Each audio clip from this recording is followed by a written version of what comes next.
Hi hello guys, welcome back to my channel. ಹೇಗಿದ್ದೀರಾ ಎಲ್ಲರೂ? Hope ಎಲ್ಲರೂ ಚೆನ್ನಾಗಿದ್ದೀರಾ ಅಂತ ಅಂದ್ಕೊಳ್ತೀನಿ. ನಾನು ಕೂಡ ಅಷ್ಟೇ ತುಂಬಾ ಚೆನ್ನಾಗಿದ್ದೀನಿ. ಗೈಸ್, ಯಾರ್ಯಾರು ಲೈಕ್ ಮಾಡ್ತಿದ್ದೀರಾ, ದೇವರು ನಿಮಗೆ ಒಳ್ಳೆ ಆಯುಸ್ಸು ಆರೋಗ್ಯ ಕೊಟ್ಟು ಪ್ರತಿಯೊಂದು ನೀವು ಯಾವುದೇ ಒಂದು ಸಮಸ್ಯೆಯಲ್ಲಿ ಇದ್ದರೂ ಕೂಡ ಎಲ್ಲ ಕ್ಲಿಯರ್ ಆಗಲಿ ಅಂತ ನಾನು ಕೂಡ ಕೇಳ್ಕೊಳ್ತೀನಿ. ಹಾಗೆಯೇ ಆಯುಸ್ಸು ಆರೋಗ್ಯ ಕೊಟ್ಟು ಕಾಪಾಡಲಿ ಅಂತ ಕೂಡ ನಾನು ಕೇಳ್ಕೊಳ್ತೀನಿ. ಯಾಕಪ್ಪ ಅಂತಂದರೆ ಇನ್ನೊಬ್ಬರು ಕಷ್ಟಕ್ಕೆ ಆಗೋದು ಗಾಯ್ಸ್ ಈಗಿನ ಕಾಲದಲ್ಲಿ ತುಂಬಾ ಕಷ್ಟ, ಆಯಿತಾ. ನಾವು ಮಾತ್ರ ಚೆನ್ನಾಗಿರಬೇಕು, ನಾವು ಮಾತ್ರ ಬದುಕಬೇಕು ಅನ್ನುವಂಥ ಕಾಲ ಇದು ಅಲ್ವಾ. ಇಂಥ ಕಾಲದಲ್ಲಿ ನೀವು ಒಂದು ಲೈಕ್ ಕೊಡೋ ಮುಖಾಂತರ ಇನ್ನೊಬ್ಬರು ಕಷ್ಟಕ್ಕೆ ನೆರವಾಗ್ತಿದ್ದೀರಾ ಅಂತಂದರೆ ಖಂಡಿತವಾಗ್ಲೂ ದೇವರು ನಿಮಗೆ ಒಳ್ಳೇದನ್ನ ಮಾಡೇ ಮಾಡ್ತಾರೆ. ಓಕೆನಾ.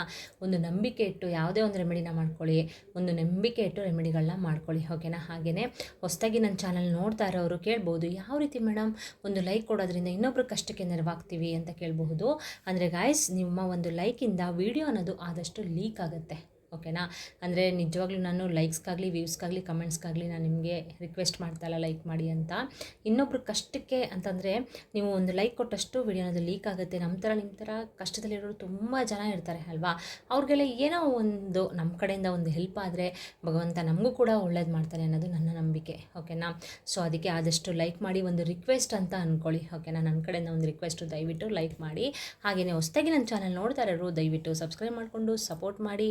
ಆಲ್ರೆಡಿ ಸಬ್ಸ್ಕ್ರೈಬ್ ಮಾಡ್ಕೊಂಡಿರೋರಿಗೆ ನನ್ನ ತುಂಬ ಹೃದಯದ ಧನ್ಯವಾದಗಳನ್ನ ತಿಳಿಸ್ತಾ ಬನ್ನಿ ಇವತ್ತಿನ ಬ್ಲಾಗ್ನ ತಡ ಮಾಡ್ದೇ ಸ್ಟಾರ್ಟ್ ಮಾಡ್ಕೊಳ್ಳೋಣ. ಓಕೆನಾ.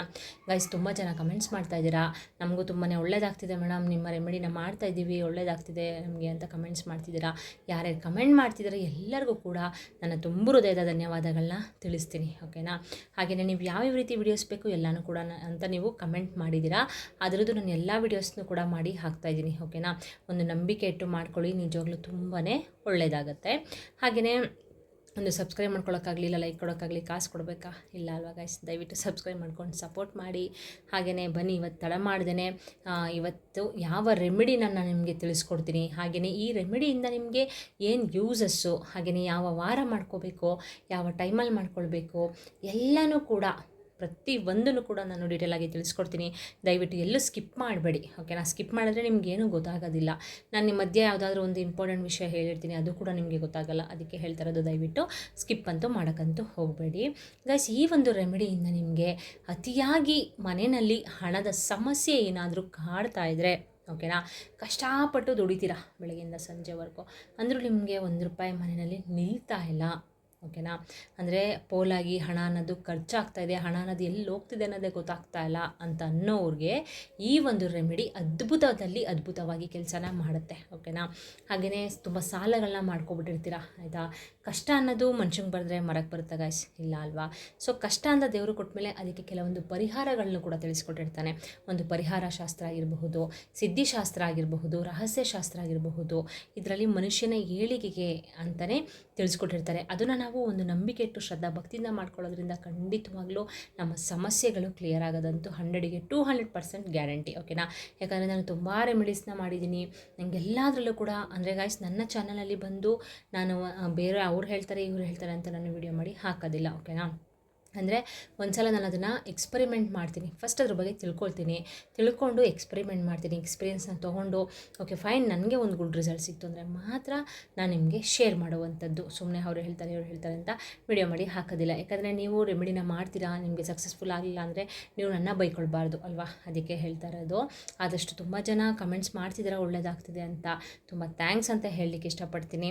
ಹಾಗೆಯೇ ಗೈಸ್, ಈ ಒಂದು ರೆಮಿಡಿಯಿಂದ ನಿಮಗೆ ಅತಿಯಾಗಿ ಸಾಲ ಆಗ್ತಾಯಿದ್ರೆ ಅದು ಕೂಡ ನಿಮಗೆ ಸಾಲ್ವ್ ಆಗ್ತಾ ಹೋಗುತ್ತೆ. ಓಕೆನಾ. ಸೊ ಯಾವ ದಿನ ಮಾಡಬೇಕು ಅಂತ ನೀವು ಕೇಳಬಹುದು. ಇದನ್ನು ನೀವು ಅಮಾವಾಸ್ಯೆ, ಹುಣ್ಣಿಮೆ, ಹಾಗೆಯೇ ಶುಕ್ರವಾರ, ಮಂಗಳವಾರ ದಿನ ನೀವು ಮಾಡ್ಕೊಳ್ಬಹುದು. ಓಕೆನಾ. ಇವತ್ತು ನಿಮಗೆ ವಿಡಿಯೋ ಸಿಕ್ಕಿದ್ರೆ ನಾಳಿದ್ದು ಮಾಡ್ಕೊಳ್ಳಿ. ಶುಕ್ರವಾರ ತುಂಬಾ ಒಳ್ಳೆಯದಾಗುತ್ತೆ. ಅದರಲ್ಲಿ ಏನಂದರೆ ಗಾಯ್ಸ್, ಈ ಶುಕ್ರವಾರ, ಮಂಗಳವಾರ, ಅಮಾವಾಸ್ಯೆ ಏನಾದರೂ ಬಂದರೆ ನಿಮಗೆ ಅತಿ ಬೇಗ, ನಿಮಗೆ ಶೀಘ್ರದಲ್ಲೇ ನಿಮಗೆ ಗುಡ್ ರಿಸಲ್ಟ್ ಅನ್ನೋದು ಸಿಗುತ್ತೆ. ಈ ರೆಮಿಡಿಗಳನ್ನ ಮಾಡ್ಕೊಳ್ಳೋದ್ರಿಂದ ಅತಿ ಬೇಗ ನಿಮಗೆ ಗುಡ್ ರಿಸಲ್ಟ್ ಸಿಗುತ್ತೆ. ಓಕೆನಾ. ಸೊ ಶುಕ್ರವಾರ, ಮಂಗಳವಾರ, ಅಮಾವಾಸ್ಯೆ, ಹುಣ್ಣಿಮೆಗಳಲ್ಲಿ ಮಾಡ್ಕೊಳ್ಳಿ. ಈ ಒಂದು ರೆಮಿಡಿನ ನೀವು ಯಾವ ಟೈಮಲ್ಲಿ ಮಾಡಬೇಕು ಮೇಡಮ್ ಅಂತ ಕೇಳಬಹುದು. ಇಂಥದ್ದೇ ಟೈಮ್ ಅಂತ ಏನಿಲ್ಲ ಗಾಯ್ಸ್. ಓಕೆನಾ. ನೀವು ಬೆಳಗ್ಗೆನಾದರೂ ಮಾಡ್ಕೊಳ್ಳಿ, ಇಲ್ಲ ಸಂಜೆನಾದರೂ ಮಾಡ್ಕೊಳ್ಳಿ. ಬೆಳಿಗ್ಗೆ ಮಾಡ್ಕೊಳ್ಳೋರು ಅಂದರೆ ಈ ರೆಮಿಡಿನ ಮಾಡೋಕ್ಕಿಂತ ಮುಂಚೆ ಮನೆಯೆಲ್ಲ ಕ್ಲೀನಾಗಿ ಸ್ವಲ್ಪ ಅರಿಶಿನ, ಹಾಗೆಯೇ ಸ್ವಲ್ಪ ಕಲ್ಲುಪ್ಪನ್ನ ಹಾಕ್ಕೊಂಡು ಕ್ಲೀನಾಗಿ ಅಂದರೆ ಒರೆಸ್ಕೊಳ್ಳಿ ಮನೆಯನ್ನು. ಓಕೆನಾ. ಹಾಗೆಯೇ ಸ್ನಾನ ಮಾಡುವಂಥ ನೀರಿಗೆ ಸ್ವಲ್ಪ ಅರಿಶಿನ ಹಾಗೆಯೇ ಕಲ್ಲುಪ್ಪನ್ನ ಹಾಕ್ಕೊಂಡು ಸ್ನಾನನ ಮಾಡ್ಕೊಳ್ಳಿ. ಯಾವುದೇ ಒಂದು ದೋಷ ಇದ್ರೂ ಕೂಡ ಕ್ಲಿಯರ್ ಆಗುತ್ತೆ. ಅದಾದಮೇಲಿಂದ ನೀವು ಮಾಮೂಲಿ ದೇವ್ರ ಪೂಜೆ ಮಾಡಿ ದೇವ್ರ ಮನೆಯಲ್ಲಿ ಕ್ಲೀನಾಗಿ ಇಟ್ಕೊಳ್ಳಿ. ಮನೆನ ಆದಷ್ಟು ಸ್ವಚ್ಛತೆ ಎಲ್ಲಿರುತ್ತೋ ಮತ್ತು ಮಹಾಲಕ್ಷ್ಮಿ ಖಂಡಿತವಾಗ್ಲೂ ಅಲ್ಲಿ ನೆಲೆಸಿರ್ತಾರೆ. ಓಕೆನಾ. ದೇವ್ರ ಮನೆಯಲ್ಲಿ ದೀಪನ ಹಚ್ಚಿ ದೇವಿಗೆ ಕೆಂಪು ಅಂದರೆ ತುಂಬಾ ಇಷ್ಟ, ಕೆಂಪು ಬಣ್ಣದ ಹೂವನ್ನು ಮುಡ್ಸೋದಾಗಿರಬಹುದು. ಹಾಗೆಯೇ ಕೆಂಪು ಮತ್ತು ಹಸಿರು ಬಣ್ಣದ ಬಟ್ಟೆಗಳನ್ನ ತೊಟ್ಕೊಂಡು ದೇವರಿಗೆ ಪೂಜೆ ಮಾಡೋದು, ಈ ರೀತಿ ಎಲ್ಲ ಮಾಡೋದ್ರಿಂದ ದೇವಿನ ನೀವು ಆದಷ್ಟು ಬೇಗನೆ ನೀವು ಹೋಲಿಸ್ಕೊಳ್ಬಹುದು. ಓಕೆನಾ. ಸೊ ಈ ಥರ ದೀಪ ಎಲ್ಲ ಹಚ್ಕೊಳ್ಳಿ. ಹಚ್ಚಾದ್ಮೇಲೆ ಈ ಒಂದು ರೆಮಿಡಿನ ಮಾಡಬೇಕಾಗತ್ತೆ. ಈ ಒಂದು ರೆಮಿಡಿನ ಮಾಡಲಿಕ್ಕೆ ನಾನಿಲ್ಲಿ ನೋಡಿ ಸಾಸಿವೆನ ತೊಗೊಂಡಿದ್ದೀನಿ. ಓಕೆನಾ. ಕಪ್ಪು ಸಾಸಿವೆನ ತೊಗೊಳ್ಳಿ, ತುಂಬಾ ಒಳ್ಳೆಯದು. ಇದೇನಂದರೆ ಗಾಯ್ಸ್, ಒಂದು ದೃಷ್ಟಿ ದೋಷ ನಿವಾರಣೆಗೆ ಈ ಕಪ್ಪು ಸಾಸಿವೆನ ನಾವು ಯೂಸ್ ಮಾಡ್ತೀವಿ. ಹಾಗೆಯೇ ಇಲ್ಲಿ ನೋಡಿ ನಾನು ಕಲ್ಲುಪ್ಪನ್ನ ತೊಗೊಂಡಿದ್ದೀನಿ. ಸರಿನಾ. ಕಲ್ಲುಪ್ಪು ಬಗ್ಗೆ ನಿಮಗೆ ನಾನು ಹೇಳೋದೇ ಬೇಡ ಅಲ್ವಾ, ನಿಮಗೂ ಗೊತ್ತು. ಕಲ್ಲುಪ್ಪು ಅನ್ನೋದು ಮತ್ತು ಮಹಾಲಕ್ಷ್ಮಿಯ ಸ್ವರೂಪ, ಮತ್ತು ಮಹಾಲಕ್ಷ್ಮಿನೂ ಸಮುದ್ರದಲ್ಲಿ ಉದ್ಭವವಾಗಿರೋದು. ಹಾಗೆಯೇ ಕಲ್ಲುಪ್ಪು ಕೂಡ ಸಮುದ್ರದಲ್ಲಿ ಉದ್ಭವವಾಗಿರೋದ್ರಿಂದ ಅತಿ ಬೇಗನೆ ನಮಗೆ ಗುಡ್ ರಿಸಲ್ಟ್ ಅನ್ನೋದು ಸಿಗುತ್ತೆ. ಓಕೆನಾ. ಅಂದರೆ ನೀವು ಯಾವುದೇ ಒಂದು ರೆಮಿಡಿಗಳನ್ನ ಕಲ್ಲುಪ್ಪಾಗಿರ್ಬೋದು, ಸಾಸಿವೆ ಆಗಿರಬಹುದು, ಇದರಿಂದ ಮಾಡ್ಕೊಳ್ಳೋದ್ರಿಂದ ನಿಮಗೆ ಬೇಗನೆ ಗುಡ್ ರಿಸಲ್ಟ್ ಅನ್ನೋದು ಸಿಗುತ್ತೆ. ಸೊ ಬನ್ನಿ ಯಾವ ರೀತಿ ಮಾಡೋದು ಅಂತ ತಿಳಿಸ್ಕೊಡ್ತೀನಿ. ಗೈಸ್ ಇಲ್ಲಿ ನೋಡಿ, ಒಂದು ಗಾಜಿನ ಬೌಲ್ನ ತೊಗೊಳ್ಳಿ ಫಸ್ಟ್. ಓಕೆನಾ. ಗಾಜಿನ ಯಾಕೆ ಮೇಡಮ್ ಯಾವಾಗಲೂ ಯೂಸ್ ಮಾಡ್ತೀರಾ ಅಂತ ನೀವು ಕೇಳ್ಬೋದು. ಗಾಜಿನ ಯೂಸ್ ಮಾಡೋದ್ರಿಂದ ಗಾಯ್ಸ್ ಯಾವುದೇ ಒಂದು ನೆಗೆಟಿವಿಟಿನ ಎಳ್ಕೊಳ್ಳೋ ಶಕ್ತಿ ಗಾಜಿಗೆ ಇದೆ. ಓಕೆನಾ.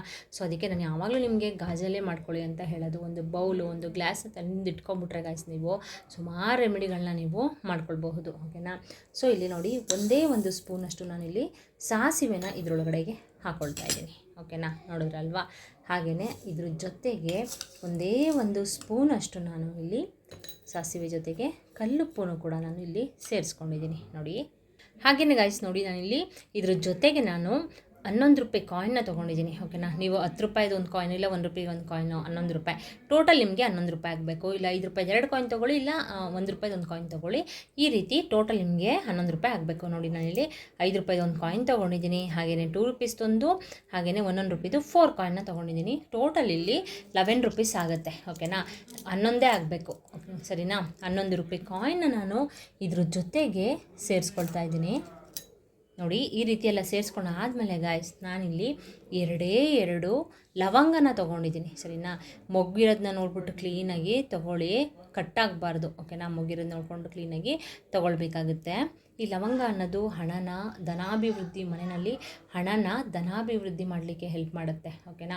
ಮನೆಯಲ್ಲಿ ಧನಾಗಮನ ಆಗಬೇಕು ಅಂದರೆ ಈ ಲವಂಗ ತುಂಬಾ ಹೆಲ್ಪ್ ಮಾಡುತ್ತೆ. ಹಾಗೆಯೇ ಮತ್ತು ಮಹಾಲಕ್ಷ್ಮಿಗೂ ಕೂಡ ತುಂಬಾ ಪ್ರಿಯವಾದದ್ದು.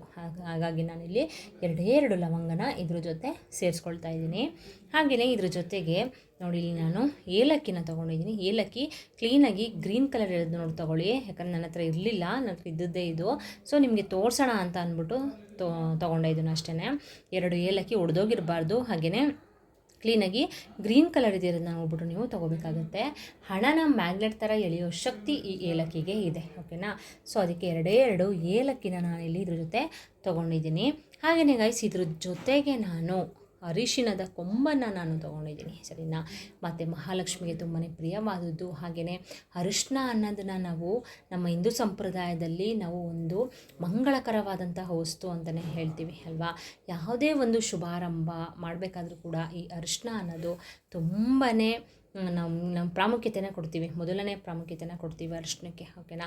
ಹಾಗೆಯೇ ದೇವತೆಗಳಿಗೆ ತುಂಬಾ ಇಷ್ಟವಾದದ್ದು, ಅದು ಹೆಣ್ಣು ದೇವರುಗಳಿಗಂತೂ ತುಂಬಾ ಈ ಅರಿಶಿಣ ಕುಂಕುಮ ಅನ್ನೋದು ತುಂಬಾ ಪ್ರಿಯವಾದದ್ದು. ಹಾಗಾಗಿ ನಾನಿಲ್ಲಿ ಅರಿಶಿಣದ ಕೊಂಬನ್ನು ನಾನು ತೊಗೊಂಡಿದ್ದೀನಿ. ಚಿಕ್ಕದರಲ್ಲಿ ತೊಗೊಳ್ಳಿ, ಇಲ್ಲ ಇಷ್ಟು ದೊಡ್ಡದು ಅಂದರೆ ಚೆನ್ನಾಗಿರೋದನ್ನ ನೋಡ್ಬಿಟ್ಟು ತೊಗೋಬೇಕಾಗತ್ತೆ. ಅದನ್ನು ಕೂಡ ಇದ್ರ ಜೊತೆಗೆ ಸೇರಿಸ್ಕೊಳ್ತಾ ಇದ್ದೀನಿ. ಓಕೆನಾ. ಇಷ್ಟೆಲ್ಲ ಸೇರಿಸಾದ್ಮೇಲೆ ಗಾಯ್ಸ್ ನೀವು ಏನು ಮಾಡಬೇಕು ಅಂದರೆ ಮನೆಯಲ್ಲಿ ದೀಪನ ಹಚ್ಕೊಳ್ತೀರಾ ಅಲ್ವಾ. ಹಚ್ಚಾದ್ಮೇಲೆ ಇದೆಲ್ಲ ಸೇರಿಸ್ಕೊಂಡು ಒಂದು ಪ್ಲೇಟ್ ಇಟ್ಕೊಳ್ಳಿ, ಕೆಳಗಡೆ ಇಟ್ಕೊಂಡು ಈ ಬೌಲ್ನ ಇಟ್ಕೊಂಡು ನೀವು ಸಂಕಲ್ಪನ ಮಾಡ್ಕೊಳ್ಬೇಕು. ನಿಮ್ಗೆ ಏನು ಕಷ್ಟ ಇದೆ, ಹಣದ ಸಮಸ್ಯೆ ಅನ್ನೋದು ನಮ್ಮ ಮನೆಯಲ್ಲಿ ಕಾಡ್ತಾ ಇದೆ, 1 ರೂಪಾಯಿ ಕೂಡ ನಮ್ಮ ಮನೆಯಲ್ಲಿ ಉಳಿತಾ ಇಲ್ಲ, ತುಂಬಾ ಕಷ್ಟಪಟ್ಟು ನಾವು ದುಡಿತೀವಿ ಬೆಳಗಿನ ಸಂಜೆವರೆಗೂ, ಅಂದರೂ ನೀರು ಥರ ಪೋಲಾಗ್ತಿದೆ ದುಡ್ಡು ಅನ್ನೋದು, 1 ರೂಪಾಯಿ ಕೂಡ ಮನೆಯಲ್ಲಿ ಉಳಿತಾ ಇಲ್ಲ ತಾಯಿ, ನಮ್ಮ ಕಷ್ಟಗಳನ್ನ ನಿವಾರಣೆ ಮಾಡೋ ತಾಯಿ ಅಂತ ನೀವು ನಿಮಗೆ ನಿಮ್ಮ ಸಮಸ್ಯೆ ಏನಿದೆ ಅದನ್ನು ಕೇಳ್ಕೋಬೇಕು ಗೈಸ್. ಓಕೆನಾ. ಕೇಳಿಕೊಂಡು ಸಂಕಲ್ಪನ ಮಾಡಿಕೊಂಡು ನಾನು ನನ್ನ ಕಷ್ಟ ಇದನ್ನು ನಿವಾರಣೆ ಆಗಬೇಕು ಅಂತಲೇ ಈ ಒಂದು ಅಂದರೆ ರೆಮಿಡಿನ ಮಾಡ್ಕೊಳ್ತಾ ಇದ್ದೀನಿ ತಾಯಿ ಅಂತ ನೀವು ಕೇಳ್ಕೊಬೇಕು ದೇವಿ ಹತ್ರ. ತುಂಬ ಭಕ್ತಿ ಶ್ರದ್ಧಾ ಭಕ್ತಿಯಿಂದ ಬೇಡ್ಕೊಳ್ಳಿ ಗೈಸ್. ಮಾಡಿ ರೆಮಿಡಿಗಳನ್ನ ನಮಗೆ ಇಟ್ಟು ಯಾಕೆ ಒಳ್ಳೇದಾಗೋದಿಲ್ಲ, ಖಂಡಿತವಾಗ್ಲೂ ಒಳ್ಳೇದಂತೂ ಆಗೇ ಆಗುತ್ತೆ. ಓಕೆನಾ. ಇದಾದ್ಮೇಲಿಂದ ಗೈಸ್ ನೀವು ದೇವ್ರ ಮನೆಯಲ್ಲೇ ಲಕ್ಷ್ಮೀ ದೇವಿ ಫೋಟೋ, ಎಲ್ಲರ ಮನೆಯಲ್ಲೂ ಆಲ್ಮೋಸ್ಟ್ ಲಕ್ಷ್ಮೀ ದೇವಿ ಫೋಟೋ ಇದ್ದೇ ಇರುತ್ತೆ ಅಲ್ವಾ. ಲಕ್ಷ್ಮೀ ದೇವಿ ಫೋಟೋ ಮುಂದೆ ಇದನ್ನು ತೊಗೊಂಡೋಗ್ಬಿಟ್ಟು ಸಂಕಲ್ಪನ ಮಾಡಿಕೊಂಡು ಅಲ್ಲೇ ಇಡಬೇಕು. ಓಕೆನಾ. ಸೊ ಲಕ್ಷ್ಮೀ ದೇವಿ ಫೋಟೋ ಮುಂದೆ ಇಟ್ಟುಬಿಟ್ಟು ನೀವು 11 ದಿನ ಡೈಲಿ ಇದಕ್ಕೆ ಪೂಜೆನ ಮಾಡಬೇಕು. ಓಕೆನಾ. ಅಂದರೆ ನೀವು ಬೆಳಗ್ಗೆ ಮಾಡ್ಕೊಳ್ತೀರಾ ಅಂತಂದರೆ ಬೆಳಗ್ಗೆ ಮಾಡ್ಕೋಬೋದು, ಇಲ್ಲ ಸಂಜೆನೂ ಕೂಡ ಮಾಡ್ಕೋಬೋದು, ಏನು ತೊಂದರೆ ಇಲ್ಲ. ಆದರೆ 11 ದಿನ ಕಂಟಿನ್ಯೂಸ್ ಆಗಿ ನೀವು ಇದಕ್ಕೆ ಪೂಜೆನ ಮಾಡ್ಕೋಬೇಕು. ಈ ನಾನ್ ವೆಜ್ ಅಂತೂ ಸುಮಾರು ಜನ ಕಮೆಂಟ್ಸ್ ಮಾಡ್ತಿದ್ದಾರೆ, ನಾನ್ ವೆಜ್ ತಿನ್ಬೋದಾ ಮೇಡಮ್ ಈ ಥರ ರೆಮಿಡಿಗಳನ್ನ ಮಾಡಬೇಕಾದ್ರೆ ಅಂತ. ಏನಂದರೆ ಗೈಸ್, ಈ ರೆಮಿಡಿನ ಮಾಡಬೇಕಾದ್ರೆ ಈಗ 11 ದಿನ ನೀವು ಸಂಕಲ್ಪನ ಮಾಡಿಕೊಂಡು ನನ್ನ ಸಮಸ್ಯೆ ನಿವಾರಣೆ ಆಗಲಿ ಅಂತ ಸಂಕಲ್ಪನ ಮಾಡ್ಕೊಂಡಿರ್ತೀರ ಅಲ್ವಾ. ಹಾಗೆಯೇ 11 ದಿನ ಇದಕ್ಕೆ ಪೂಜೆನೂ ಕೂಡ ಮಾಡ್ತಾ ಇರ್ತೀರ. ಹಾಗಾಗಿ ನೀವು 11 ದಿನ ಇದಕ್ಕೆ ಪೂಜೆನ ಕಂಟಿನ್ಯೂಸ್ ಆಗಿ ಮಾಡಬೇಕಾಗತ್ತೆ. ಇದನ್ನು ಸ್ಟಾರ್ಟ್ ಮಾಡಿ ಗಾಯ್ಸ್, ನಿಮಗೆ ಗೊತ್ತಾಗುತ್ತೆ ಸ್ವಲ್ಪ ಸ್ವಲ್ಪ ಸ್ವಲ್ಪ ನಿಮ್ಮ ಮನೆಯಲ್ಲಿ ಹಣದ ಸಮಸ್ಯೆ ಅನ್ನೋದು ನಿವಾರಣೆ ಆಗುತ್ತೆ. ನಾನಾ ಮೂಲೆಗಳಿಂದ ನಿಮಗೆ ದುಡ್ಡು ಬರಲಿಕ್ಕೆ ಸ್ಟಾರ್ಟ್ ಆಗುತ್ತೆ. ಓಕೆನಾ. ನೀವು ಮಾಡಿದ್ದು ನಾಳೆಯಿಂದನೇ, ಇವತ್ತು ನೀವು ರೆಮಿಡಿನ ಮಾಡಿಕೊಂಡ್ರಿ ಅಂದರೆ ನಾಳೆಯಿಂದನೇ ನಿಮಗೆ ತುಂಬಾ ಒಳ್ಳೆಯದಾಗ್ತಾ ಹೋಗುತ್ತೆ. ಸರಿನಾ.